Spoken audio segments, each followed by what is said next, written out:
মুক্তিযুদ্ধের সহযোগী হিসেবে ছিলেন এবং তার সঙ্গে সঙ্গেই মুক্তিযোদ্ধাদের 4টি শ্রেণীতে ভাগ করা হয়েছে, যারা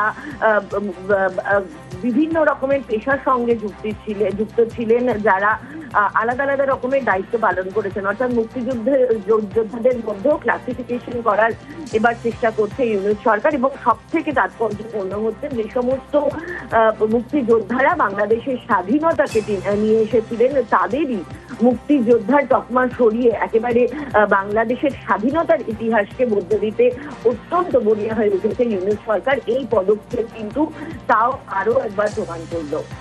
একেবারেই ধন্যবাদ মৈত্রী। অর্থাৎ শেখ মুজিবুর রহমান এখন শুধুই মুক্তিযুদ্ধের সহযোগী, এমনটাই বিজ্ঞপ্তি জারি করে বলা হয়েছে।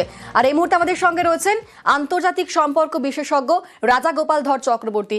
আপনাকে নিউজ 18 বাংলায় স্বাগত।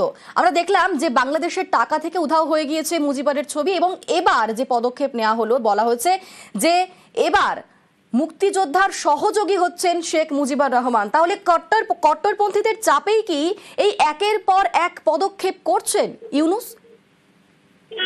তো পরিষ্কার যে বঙ্গবন্ধুর নাম তারা মুছে ফেলতে চাইছে, মানে দেশের ইতিহাসকে মুছে ফেলা। টাকা বাংলাদেশ টাকায় মুজিবুরের ছবি ছিল এতদিন আমরা দেখেছি।